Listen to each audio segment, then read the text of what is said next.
I never imagined one summer would change the way I understood family, friendship, and the delicate lines of trust. It all began with a simple invitation from my best friend, Jake Miller, to spend a few weeks at his house while my parents were away on an extended work trip. My parents both worked in the medical field, and their schedules often demanded long stretches of travel. They worried about leaving me alone, even though I was already 18, just finished with high school and waiting for college to start in the fall. Jake and I had been best friends since middle school, the kind of friends who could go months without seeing each other and then fall back into conversation like no time had passed. His mom, Mrs. Miller, her first name was Sarah, was someone I always respected. She was kind, practical, and had this warm but slightly tired way about her. The way mothers do when they've carried the weight of raising kids largely on their own. Jake's dad wasn't around much. I knew from years of staying over at Jake's house that his father had left a long time ago and only occasionally checked in, so most of the responsibility fell on Sarah. She worked as a teacher at a local elementary school, and though she didn't have a lot, she kept their home full of love and care. The Millers lived in a modest, two-story house in a quiet suburban neighborhood. It wasn't fancy, but it always felt welcoming. When my parents dropped me off, Sarah greeted me with her usual warmth, a soft smile and a hug. "It's good to have you here, Alex," she said. "You're like another son already." Those words always meant a lot to me. I'd grown up being a little shy, a little unsure of myself, but Sarah's acceptance and kindness gave me confidence. She treated me not like a guest but like family, and that made me comfortable in ways I couldn't even explain. The first week went by in a blur of late-night video games, long afternoons at the park, and sitting around the kitchen table eating Sarah's homemade dinners. She had this way of cooking that made even simple meals, like spaghetti or grilled chicken, taste incredible. Jake would often tease her about mom portions, because she'd load our plates as though we hadn't eaten in weeks. One evening, though, things shifted in a way I'll never forget.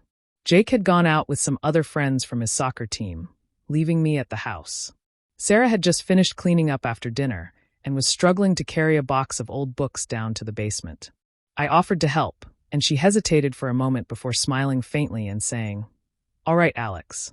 I'll pretend you're just helping me." It struck me as an odd choice of words. Pretend? Why pretend? I didn't think much of it in the moment, but the tone of her voice, gentle but heavy, stayed with me. I followed her down into the basement with the box, setting it on a shelf she couldn't quite reach. When I turned back, I caught her looking at me in a way I'd never seen before. Not inappropriate, not unkind, just different. It was as though she saw me not just as Jake's friend, but as someone older, capable, someone she could rely on. We didn't speak of it then, but that moment lingered in the air between us for days. She kept treating me like family, but every now and then, I noticed her watching me quietly, as if she wanted to say something but couldn't. A few days later, Jake went away to a weekend soccer camp with his team, leaving me and Sarah alone at the house.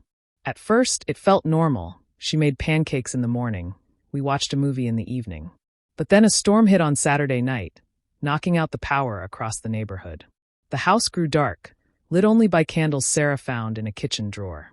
The air was heavy, filled with the scent of rain and the distant rumble of thunder. I remember sitting with her in the living room, the two of us wrapped in blankets because the storm had brought a chill. She laughed softly and said, "It feels like old times.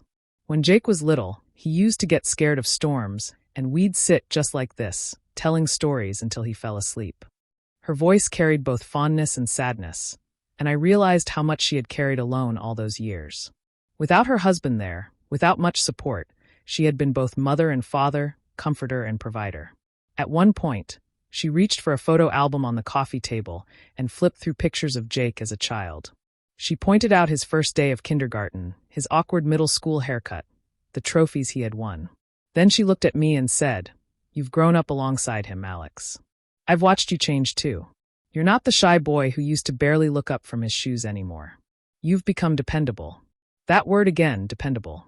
It filled me with a warmth I couldn't describe, because in her eyes, I wasn't just Jake's friend. I was someone she trusted, someone she leaned on, even if just in small ways. That night, when the storm knocked out more power and water began leaking into the basement, Sarah sighed heavily. "I'll pretend you're just helping me," she said again as she handed me a flashlight and asked me to go down with her. We spent nearly an hour moving boxes to keep them dry, working together in the flickering beam of the flashlight. There was something about being down there with her, carrying the weight she usually bore alone, that made me realize the depth of her words.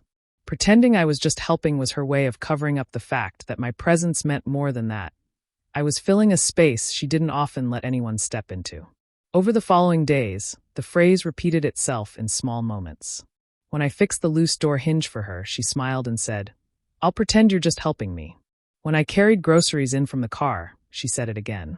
Each time, it carried the same weight, a way of masking gratitude that went deeper than simple chores. By the time Jake came back from camp, Sarah and I had formed a bond that felt almost unspoken. It wasn't about replacing anyone or crossing lines, but about seeing each other differently. She wasn't just Jake's mom anymore. She was Sarah, a strong woman who had been through more than most people knew, who carried responsibilities she rarely shared. And I wasn't just Alex, Jake's friend. I was someone who had stepped into her life at the right time, when she needed to feel supported. The rest of the summer passed quickly, filled with small moments that built upon that connection. Sometimes I'd help Sarah cook dinner while Jake was out, and she'd tell me stories about her teaching days. Sometimes she'd sit on the porch with me in the evenings, talking about life, the future, and the things we didn't normally share with anyone else. When it was finally time for me to leave and go back to my own home before college, Sarah hugged me tightly at the door. "Thank you, Alex," she whispered, "for everything. You probably don't even realize how much it meant. But I'll pretend you were just helping me, like always." Those words stayed with me long after I left. They reminded me that sometimes what people say on the surface carries far more underneath. Sarah had given me a glimpse into her world, trusted me with parts of herself she didn't show many others, and in return, I had learned what it meant to be there for someone in quiet, unspoken ways. Years later, when I visited home during college breaks, I'd stop by the Miller's house. Jake and I remained close, and Sarah always greeted me with that same warm smile.